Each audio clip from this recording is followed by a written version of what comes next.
Revolucionario Democrático, llegó a ocupar altos cargos en este colectivo político. Me gustaría una opinión suya sobre esta propuesta precisamente del PRD de eliminar las listas para los independientes y que solo se mantengan en los partidos políticos. ¿Qué piensa usted de esto, señor Sánchez Cárdenas? Micrófono, por favor, para poder escucharlo. A ver, vamos a activar el micrófono. Ahí está, ahora sí, adelante. Muy buenos días a todos y gracias por la oportunidad. Bueno, no pensaba yo opinar sobre el PRD ahora mismo, pero creo que los partidos políticos en términos generales no han entendido el momento que vive la evolución de la política, no solamente a nivel nacional, sino a nivel internacional. Creo que están desperdiciando oportunidades para reencontrarse nuevamente con la población y con los múltiples problemas que tiene la población y que busca solución a los mismos. Creo que no atender este llamado que hicieron las fuerzas independientes en las últimas elecciones es mirar hacia el lado totalmente contrario. Ya se expresó, la población se expresó en las últimas elecciones y ha venido en las dos últimas elecciones creciendo su participación en términos de participación independiente. Y creo que lo que debe hacer el político honesto y el político que verdaderamente piensa en el interés nacional es atender ese llamado y buscar la forma de facilitar la participación de todos los ciudadanos en la forma que estos ciudadanos quieran participar en la política. Ensimismarse y ponerse obtuso en el sentido de no atender este llamado, lo que va enredando cada día es más la política y esto va enredando efectivamente al país y el desarrollo del país. Yo creo que muy bien podrían los partidos políticos, si de verdad quieren solucionar los problemas nacionales, atender ese llamado y facilitar la participación de todos los ciudadanos en la forma en que estos quieran participar en la política. Y así saldrán los mejores hombres, saldrán las mejores mujeres para facilitar, como vuelvo a repetir, el país siga adelante. Bien, señor Sánchez Cárdenas, vamos a lo que vinimos. Precisamente lo llamaba ayer porque quiero su opinión lo más imparcial posible en torno al fallo de la Corte Suprema de Justicia sobre el contrato entre el Estado y Panamá Port. Usted era ministro de Estado cuando se firmó el primer contrato en el gobierno del doctor Ernesto Pérez Valladares 94-99, si mal no recuerdo. Hoy, ¿qué análisis puede hacer usted de lo que ha sido este tema durante todos estos años, lo que significó la renovación automática prácticamente del contrato, los pros y los contras de una decisión como esta de la Corte Suprema de Justicia? Hagamos un análisis sobre esto. ¿Cómo no? Mira, Álvaro, este tema de los puertos y otras estructuras del país siempre han tenido el problema de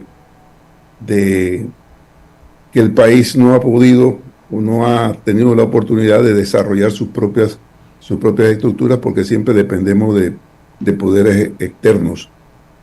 Cuando nosotros, con el doctor Ernesto Pérez Valladares, volvimos al poder de la República, nos encontramos con que los puertos que existían en aquel entonces, que no son para nada parecidos a los puertos de hoy día, eran unos puertos que estaban totalmente en abandono. Si mal no recordarás, en el gobierno de Endara hubo que formar una comisión especial para poder adecuar el mantenimiento, no solamente de los puertos, sino de todo el canal, que como se iban a vencer los tratados Torrijos-Carter, los norteamericanos habían dejado prácticamente de aplicar el mantenimiento que acostumbraban en el canal de Panamá. Y muchas estructuras, no solamente los puertos, vuelvo a repetir, estaban en franco abandono. Esta comisión logró rehabilitar el canal que posteriormente recibimos, pero los puertos siguieron siendo unas estructuras totalmente vencidas por el tiempo y decidimos entonces proceder a cumplir parcialmente con el mandato que había dejado el gobierno del doctor Endara, en el sentido de buscar la participación privada en el desarrollo de las estructuras que debían ser privatizadas al 100% por el gobierno del presidente Endara. Y nosotros, aplicando el método que ya se había practicado en Petróleos Panamá, allá en Chiriquí, buscamos la participación privada e hicimos una licitación para específicamente los puertos.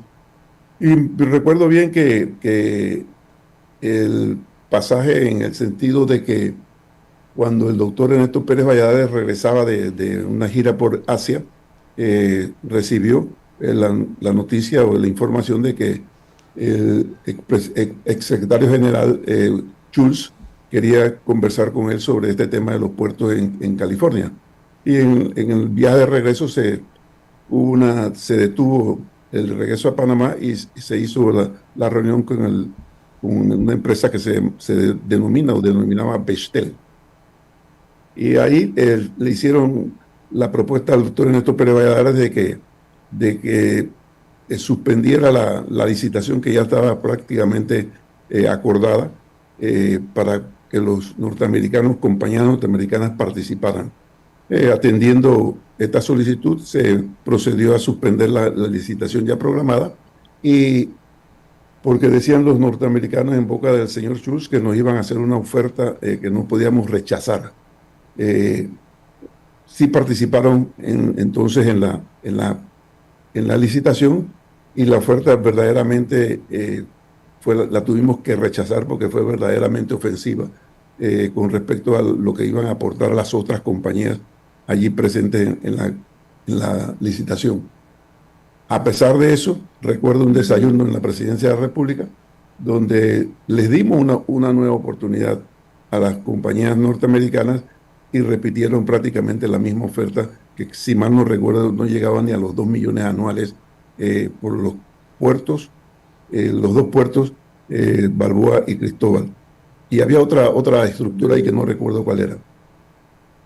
Entonces se procedió a otorgarle en una licitación abierta, transparente, la concesión de los puertos a la Hutchinson Whampoa, con un contrato que, vuelvo a recordar, unos puertos bien abandonados, y quizás por eso fue que la oferta norteamericana fue tan baja, porque ellos sabían perfectamente bien cómo habían dejado los puertos y hicieron esa oferta porque se iba a requerir mucha inversión para poder adaptar los puertos a un buen funcionamiento.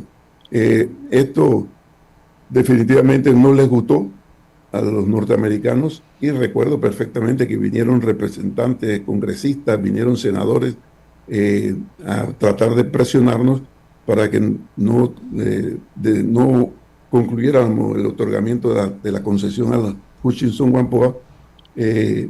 Y a mí me tocó, junto con otros compañeros, atender al senador de Kansas City, de Kansas, Doyle creo que se llamaba el señor. Es muy, muy respetuoso el señor, pero firme en su convicción de que no debíamos darle ese puerto a una empresa relacionada con el gobierno chino, cosa que en aquel entonces no se sabía, pero ellos lo veían como que era la introducción de China acá en nuestro país, y eso definitivamente, como ahora, ¿no?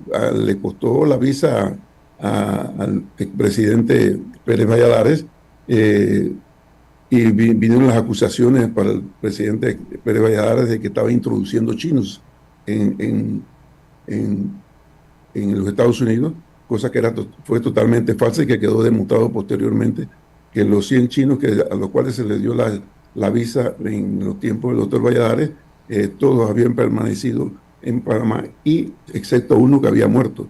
De tal manera que esa presión siempre la hemos tenido, y hemos tenido que manejarnos, hemos tenido que maniobrar con los norteamericanos para no llevar los temas a nuevas crisis. También recuerdo la crisis del CMA, que insistían los norteamericanos en introducir en el Centro Multimodal de Lucha contra la Droga una base militar, y nosotros nos opusimos fervientemente a tener nuevamente soldados norteamericanos en nuestro país.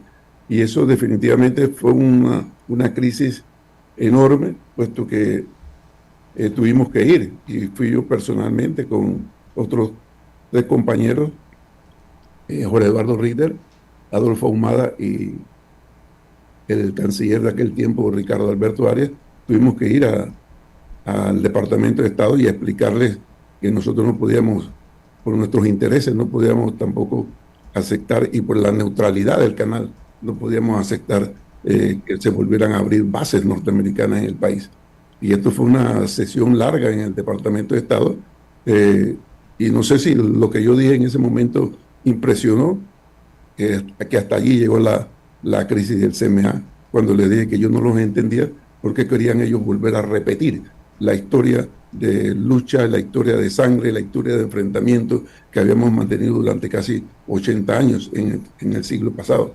Y que Panamá nunca ha sido enemiga del pueblo norteamericano, y que veo por la cultura panameña que nunca optaremos por otro sistema que no sea el sistema occidental de la política. Y hasta ahí entonces llegó esta presión, pero siempre los puertos y siempre la intención de los Estados Unidos de permanecer en el país ha existido y seguirá existiendo. Yo no creo que esta situación vaya a fenecer, vaya a terminar con haberles facilitado al presidente Trump la adquisición o el haber sacado del comercio panameño a la República de China. En este sentido yo tengo un doble sentimiento, ¿verdad? Primero, creo que esto se ha hecho, y lo voy a decir sin tapujos, esto se ha hecho por la presión de los Estados Unidos, y esa presión no es secreta. El presidente Trump lo dijo en el momento en que tomó posesión en los Estados Unidos en este segundo mandato, que él iba a recuperar el canal, que encargaba a Marco Rubio, al secretario de Estado Marco Rubio, para que llevara a cabo este trámite. Marco Rubio vino a Panamá, después vino el secretario de Defensa, que ahora se llama secretario de Guerra, Peter Hegseth, y se firmaron los memorandos de entendimiento. Se dice que los barcos de guerra norteamericanos sí están pagando el pasaje por el canal de Panamá, pero hay que averiguar quién es el que en realidad está pagando.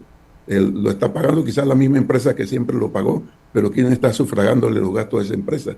Es una cosa que hay que buscar la veracidad de que si es el mismo gobierno panameño el que se está pagando los peajes de la Marina norteamericana. Entonces, todas estas cosas, este hecho de que se haya puesto en peligro en esta lucha hegemónica donde participa China y los Estados Unidos, se hayan puesto en peligro la neutralidad del canal, que es nuestro verdadero blindaje para podernos nosotros mantener la soberanía y el buen funcionamiento del canal. Verás, esto choca con el otro sentimiento que tengo, que es que esta compañía Hutchison Whampoa no fue nada leal con el país que le otorgó en concesión el manejo de estos puertos.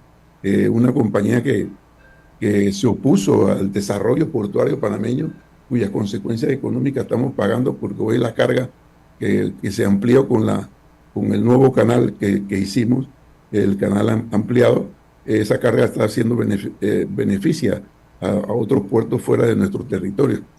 Esa compañía logró, por un arte de birlibirloque, que se le equiparara los aportes que hacían otros puertos que sí tuvieron que construir un puerto desde cero, eh, que se le equiparara con lo que se le había dado a estos puertos. Eh, Cuando ellos recibieron ya puertos, sí, en mal estado, pero lo sabían perfectamente bien y los modernizaron. Esa es parte de la negociación que se hizo. Esa compañía, además de hacernos eso, esa compañía, eh, para evitar pagarnos, tercerizaron actividades dentro del puerto que le produjeron más gastos, y de esos gastos fueron reducidos del aporte que tenían que darnos a Panamá. Entonces, creo que, ahora, no sé si estas cosas califican, yo no soy abogado, no sé si estas cosas califican como para decir que hay una inconstitucionalidad, eh, y no sé si el contrato inicial que nosotros firmamos eh, heredó los vicios de, de desequilibrio económico para Panamá, eh, y, y heredó quizás algunas adendas que se hicieron que pueden ser inconstitucionales. Pero no sé si estos hechos que te mencioné, de gastos superfluos, de impedir el desarrollo portuario y las otras cosas, son actos verdaderamente inconstitucionales. De tal manera que yo creo que ya es el momento, ¿verdad? Nosotros ya hemos crecido como país. Nosotros hemos desarrollado una estructura, muy buenas estructuras, tanto privadas como públicas, que tienen un desarrollo verdaderamente admirable y que son un ejemplo para Latinoamérica. El Canal de Panamá es reconocido que se maneja de una manera muy eficiente, muy rentable. Tenemos empresas como Copa, por ejemplo, manejada por panameños, y ya nosotros hemos crecido en el sentido en que nosotros podemos manejar, cuando se hacen las cosas serias y con el deseo de desarrollar el país, podemos nosotros encargarnos de manejar los puertos con la misma estructura y el mismo interés con que se manejan estas otras empresas, tanto públicas como privadas. Y creo que este es un bien que debe regresar al Estado panameño y manejarlo de una manera verdaderamente profesional, con neutralidad para todo el mundo, y sin nosotros vernos por falta quizás de previsión o falta de alguna otra característica necesaria para mandar, vernos introducidos, vernos dentro de una guerra hegemónica en la cual no tenemos ni debemos tener ningún tipo de participación. Rolando Rodríguez. Buenos días, doctor Sánchez. Yo comparto buena parte de su intervención. Creo que también es el doble sentimiento de que Hutchison no ha sido una empresa muy fiel a Panamá en cuanto a la concesión. Y tengo también la sensación de que aquí ha habido una especie de complot para quitarle la concesión, y eso es lo que yo cuestiono. No cuestiono el tema de que el puerto o los puertos vengan nuevamente a Panamá. Cuestiono la forma en que se ha hecho. Y lo digo porque ahora hay algunas versiones, incluso de prensa, que daban cuenta de la existencia de un acuerdo del gobierno de Panamá con la empresa que va a encargarse del manejo de los puertos cuando se ejecute el fallo. Lo tenían antes de darse a conocer el fallo, y antes de que el presidente anunciara que los puertos continuarían trabajando de manera ininterrumpida y que esta empresa se iba a encargar de la operación de los puertos. Entonces, todo esto me dice que, y más el hecho también de que esto, unos días antes, había ido a Washington el canciller. No sé con qué propósitos, pero coincide también su viaje con todo lo que ocurrió la semana pasada.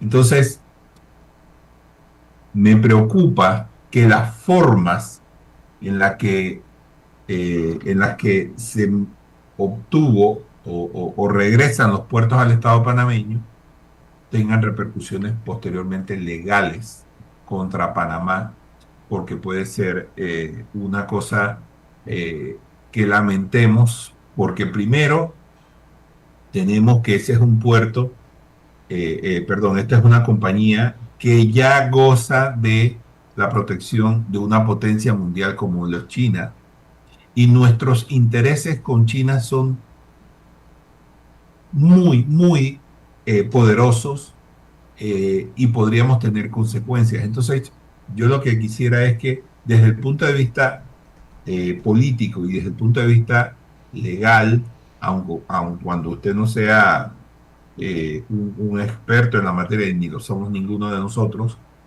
veamos este asunto también desde esa perspectiva por la consecuencia legal que pueda tener para Panamá.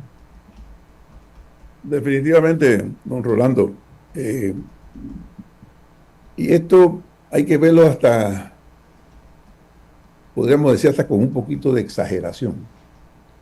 Definitivamente que la participación y la presión norteamericana ha sido evidente. Eso yo creo que nadie puede esconder la secuencia de hechos que se han dado a partir de la toma de posesión del presidente Trump en este segundo mandato. Ellos tienen un interés hegemónico eh, hemisférico, ya lo han demostrado, públicamente lo dicen, dice Marco Rubio, en este hemisferio vivimos y en este hemisferio no vamos a permitir la participación de lo que ellos llaman la política terrorista de otras, de otras, de otros centros de poder hegemónico. Eh, y así lo han venido poniendo en práctica, por eso quieren Groenlandia, por eso van buscaron el petróleo venezolano, no la democracia venezolana, buscaron el petróleo venezolano, siguen mencionando el canal de Panamá. O sea, ya esto se veía venir. Y quien piense que el presidente Trump va a ponerse un límite en esta lucha hegemónica en la cual nos ha hecho participar, está muy equivocado. Y yo, cuando decían hace poco que esto hay que hilarlo muy fino, sí, van a venir reclamaciones cuantiosas por parte del gobierno de la República de China y por parte de las empresas chinas. Van a venir reclamaciones multimillonarias, billonarias, y definitivamente vamos a caer en un problema económico enorme. Por ahí escucho de que los arbitrajes respetan mucho las decisiones de las Cortes Supremas de los diferentes países.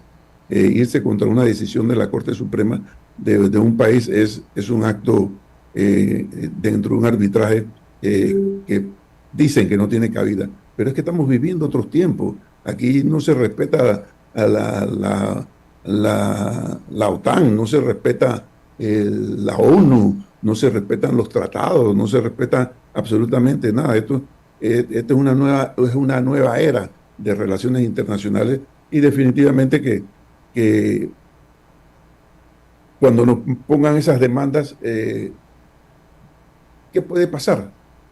Va a pasar que vamos a entrar en un problema económico y ese problema económico se va a resolver con dinero y las sumas van a ser sumamente cuantiosas. ¿Quién no podría pensando con maldad que este señor presidente de los Estados Unidos nos exija entonces que él pagar el costo de los arbitrajes, pero que le devolvamos el canal, porque él tiene esa idea fija. Él va a seguir insistiendo en eso y sobre todo ahora, antes de que vengan estas elecciones del midterm en noviembre, él tiene que buscar alguna forma de resarcir la credibilidad dentro de los Estados Unidos en su movimiento MAGA. De tal manera que sí, esto además de eso, como tú lo dices, eh, nos han metido y yo creo que hasta hemos permitido que nos metan en una lucha hegemónica en la cual no debimos haber participado, porque cuando el presidente Mulino dijo alegremente dos cosas verdaderamente muy sensibles, que la frontera de los Estados Unidos estaba aquí en Panamá y que no necesitaba compañeros de viaje para defender la soberanía nacional, eh, eh, cometió un error que prácticamente estamos pagando hoy día por la actitud hegemónica de los Estados Unidos. Y con los Estados Unidos tenemos mucha experiencia. Nos pasamos cerca de un siglo discutiendo, nos pasamos cerca de un siglo luchando, nos pasamos cerca de un siglo negociando y logramos, en base a la negociación, en base al convencimiento, en base al apoyo internacional, logramos lo que queríamos, que era la soberanía total en nuestro territorio, y logramos que nos devolvieran un canal que está hecho en nuestro territorio. De tal manera que esto puede complicársenos gravemente, gravemente, porque no estamos ante un presidente, no estamos ante un grupo que rodea al presidente que practica una política al estilo que todos conocemos y que es la que mantiene el equilibrio mundial, sino que estamos viendo la práctica de la política de los aranceles, la práctica de la política de los portaaviones, la práctica de la política de los helicópteros, la práctica de la política de intervención militar en estos países, en otros países, y la práctica de la política de estrangular a las sociedades para conseguir un beneficio político hegemónico. Sí, vamos a entrar, para mi concepto, vamos a entrar en una situación muy grave para el país. Repercusiones económicas y políticas a nivel de represalias que pudiera adoptar China contra Panamá. ¿Existen esas posibilidades? Yo creo que las represiones de parte de China más bien nos van a venir por la parte económica. Es una lucha. Acuérdense que China es el segundo usuario del canal de Panamá. China tiene una economía muy fuerte y tiene una influencia mundial ahora mismo también respetable, y van a utilizar todo su poder legal, judicial, para tratar de revertir lo que ha sucedido, y si no, que se le pague.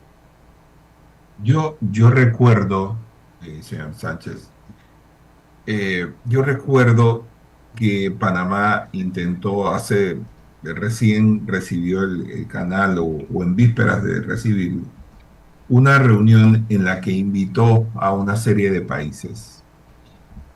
Y China se opuso porque uno de los países invitados era Taiwán. Yo creo que nosotros hemos perdido la memoria sobre lo que ocurrió en aquel entonces. La influencia de China fue tan poderosa que esa reunión que pretendió hacer Panamá fue prácticamente un fracaso, porque China ejerció su poder para evitar que se diera esa reunión si participaba Taiwán. Taiwán. Entonces, yo creo que es bueno que la audiencia recuerde ese incidente para que vea lo poderoso que puede ser China si se lo propone en situaciones como estas. Sí, Rolando, y me has hecho recordar un pasaje de ese hecho histórico. Así como nosotros nos hemos enfrentado a los Estados Unidos en diálogo, en debate, también tuvimos una gran crisis con la República de China en base a esa reunión que montamos, precisamente buscando compañeros de viaje, la lucha para poder obtener un buen desarrollo del canal. Y recuerdo que en un restaurante que estaba al lado del actual restaurante Siete Mares, creo que se llamaba El Cortijo, si mal no recuerdo. Correcto. Eh, la, la oficina comercial de China organizó una reunión previo a esa reunión sobre el canal, y nos mandaron, creo que era un viceministro no recuerdo de qué cartera, y este señor fue bastante ofensivo. Estábamos Mitchell Drains y yo atendiéndolo, y fue bastante ofensivo en el sentido de que teníamos que romper relaciones inmediatamente con Taiwán, si no iban a bloquear esa reunión. Y recuerdo que yo me enfadé y entre las cosas que le dije, bueno, señor, ustedes se disgustará por esa reunión, pero tengan en cuenta que nosotros nos hemos enfrentado a los Estados Unidos, y si tenemos que enfrentarnos a ustedes, también nos enfrentaremos, porque este es un país soberano, un país libre que determina su conducta con respecto a su política. Y ahí te das tu cuenta también de que el- la actitud de gobernantes de un país debe ser siempre de estar por encima de los intereses particulares, de los intereses partidarios, de las conveniencias personales, de las conveniencias partidarias, y buscar siempre el mejor desarrollo para el país. Y creo que si bien esa reunión no tuvo el efecto que tuvo, hasta una crisis de gabinete iba a ocurrir por esa reunión, logramos manejar las cosas, tanto con China como con Taiwán, con los Estados Unidos, en beneficio del país, y hoy tenemos un canal verdaderamente eficiente para el mundo. Bien, el hecho de que esta información se haya dado a conocer en la mañana del jueves en un medio de Washington y en la noche del jueves se diera a conocer el fallo, ¿cómo nos deja como país? Vuelvo a repetirte, Álvaro y Rolando, que nadie en su sano juicio, y por más que quiera, puede esconder que esto es producto de la presión norteamericana. Esto es definitivamente, cedieron demasiado al querer norteamericano cuando no era estrictamente necesario. Tenían que buscar las fórmulas, tenían que buscar las reuniones, tenían que buscar los compañeros de viaje, vuelvo a insistir, que nos permitieran nosotros establecer un plano de negociación con el gobierno del presidente Trump para no llegar al límite en que hemos llegado. Una, una noticia que se supo, no quería yo hacer uso de ese detalle, se supo muchas horas antes en los Estados Unidos, se supo días antes, en otras partes del mundo, que el fallo venía, por la inconstitucionalidad de la concesión. Eso, y en medio de una reunión tan exitosa como la del CAF, ¿verdad? Sueltan esta noticia, nos deja muy mal, nos deja, no como país, yo no creo que nos deje mal como país, pero deja al gobierno, del presidente Molino en una situación, muy delicada de credibilidad, de transparencia en el manejo de este tema, que es un tema tan crucial. Y creo que todavía hay oportunidad de rectificar este rumbo, y que Panamá, imponga, convenza, debata con los Estados Unidos, que así como ellos protegen sus intereses, nosotros tenemos la oportunidad, tenemos el derecho y el deber de proteger nuestros propios intereses. Y esto, para mí, este tema del canal, este tema de los puertos, este tema relacionado con nuestra posición geográfica, eh, tal como lo hemos vivido, desde el 1914 del siglo pasado, a lo que está sucediendo hoy día, donde hemos padecido una invasión, hemos padecido de una lucha enorme, con muchos muertos, con mucha sangre.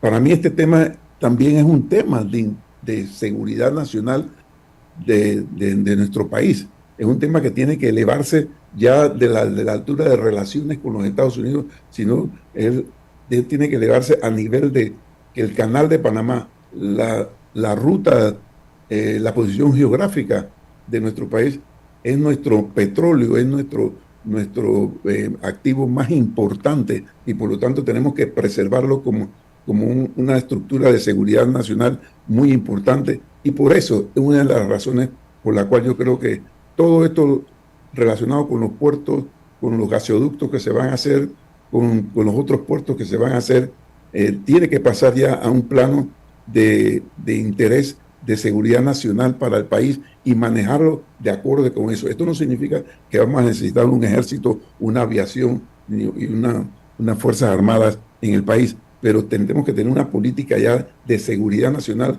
con este bien y eso debe estar enmarcado en nuestra próxima constitución, de tal manera que la neutralidad del canal de la ruta interoceánica sea también un tema de seguridad nacional para el país, porque nosotros no tenemos la capacidad de rechazar un ataque y Dios quiera que nunca se dé un ataque militar contra nuestro país, contra nuestro canal, por estar participando en cosas que no debemos estar participando, como esta lucha hegemónica actual. El doctor Pérez Valladares instó a garantizar la estabilidad jurídica ante nuevo escenario portuario en el país. ¿Usted coincide con el doctor Pérez Valladares en cuanto al tema de la seguridad jurídica?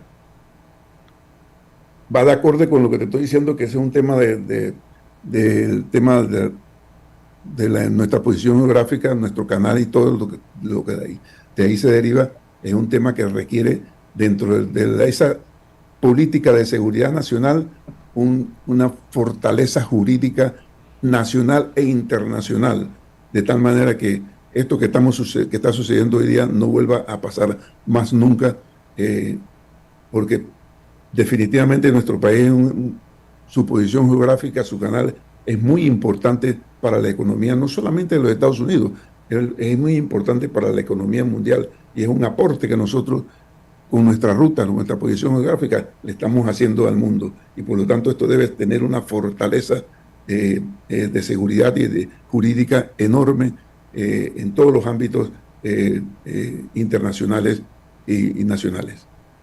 Bien. Doctor Francisco Sánchez Cárdenas, gracias por estar